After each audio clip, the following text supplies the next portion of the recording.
My name is Jessica Ayers, and I am your student's math teacher this semester. I have your student for Math 1B, and I'm super excited to have them in my class.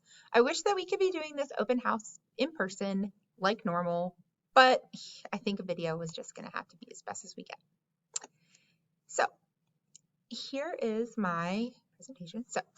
My email address is jgayers@wcpss.net, and my website can be found at bit.ly/Mrs. Ayers. So my teaching schedule this semester is first period with Ms. Bradford for North Carolina Math 1B, second period North Carolina Math 1B, and then third period also North Carolina Math 1B.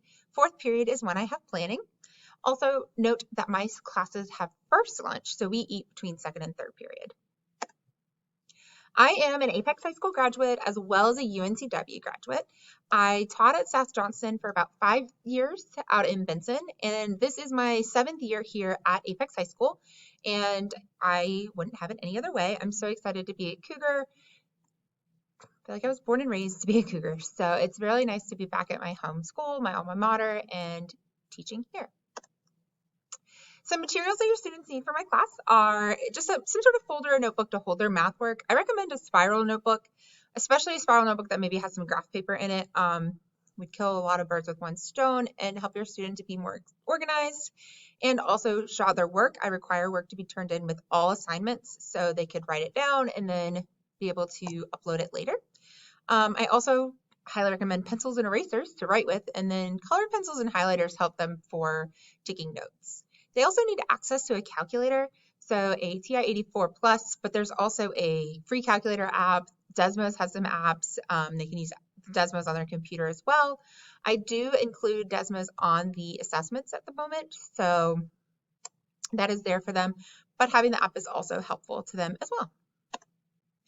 I do everything through Google Classroom. All of the work is assigned through Google Classroom. I may use other websites, but everything's always linked through Google Classroom. So if a student doesn't know what they need to do for a day, they just need to log into Google Classroom. I expect them to check Google Classroom daily and complete all of the assignments that I put on there.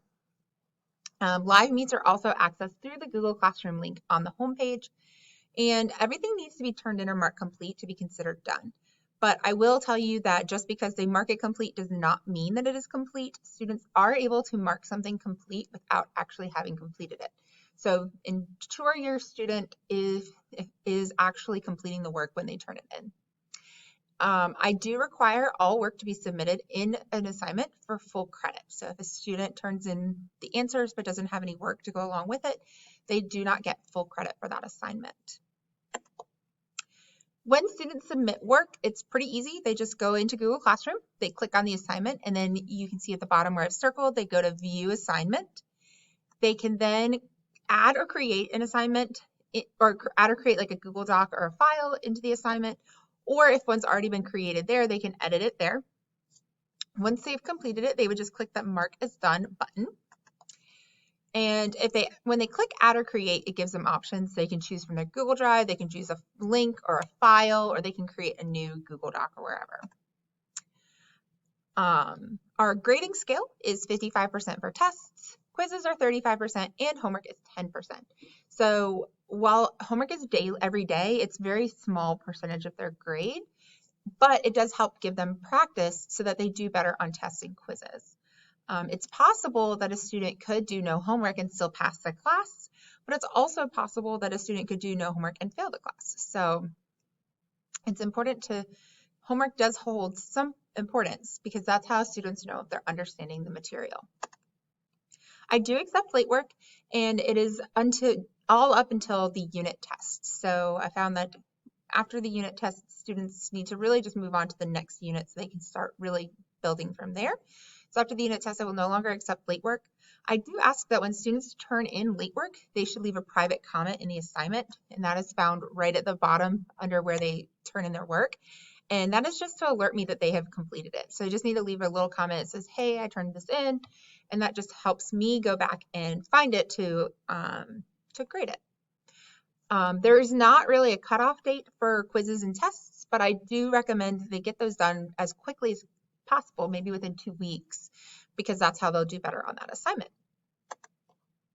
I do use Remind, and you can text my code at AyersMath1 to the number 81010, and that will get text message alerts. I also am using Talking Points, and you're already enrolled in Talking Points for being enrolled in my class.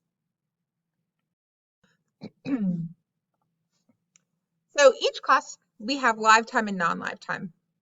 Last semester, I tried to keep the live time to 40 minutes. This semester, I'm really going closer to an hour, but I'm trying to work in more practice time within that time frame for students to get practice and feedback from me. So we start with a warm-up that's posted in the stream. We do that through Pear Deck, so I can provide some feedback. That is also where I post the answers for the homework, so then they can star what questions they have. And then we go over those homework questions, and then we'll do our notes for the day. During the non-live time, that's the last 30 minutes of class, that's when they're working on their daily practice. I try to make it so that it should be an assignment that is short enough that students could finish it in that non-live time, but they should at least start it during the non-live time. And that's because I stay on the Google Meet during live time, so they can ask me questions if they have it. Whatever they don't finish is to be completed after school time as homework. I am posting supplemental videos for each week's notes, and so they could go in and watch those videos. I don't grade the videos, but I do recommend students watch those if they need to see the examples worked out again. I try to go through the questions at a slower pace so that students can really understand it if they didn't get it in class. They can also always stay on the Google Meet during that non-live time because I stay on for the entire class period. So for instance, first period, if we finish up our class time at 8:25, which is about an hour in live, they still have another 30 minutes to 8:55 where I stay on the Meet. So they can always ask questions. They can either log off and start working on their practice and log back in with questions, or they can just stay logged in as well. Whatever is easiest for them. During this semester, this is the second half of a class.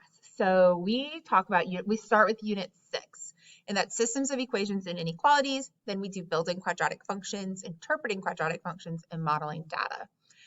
Units 6 and 7 are going to be during the third quarter, 7, and then 8 and 9 are during the fourth quarter. And we will actually be having our first test coming up on Unit 6 on Friday of next week. So something for students to look forward to. This class has a final exam, which is an EOC. So that means that it is a state exam. During the fall, state exams were required to be taken in person, so that is likely going to be the case again. And this exam is worth 20% of their final grade, and it's important to note that it's based on the entire year.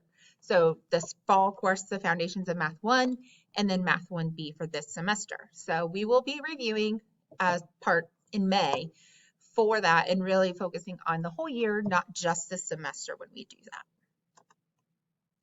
If you're in my first period class, it is a co-taught class with Ashley Bradford. And should you have any questions, you are welcome to reach out to either one of us. We both can respond.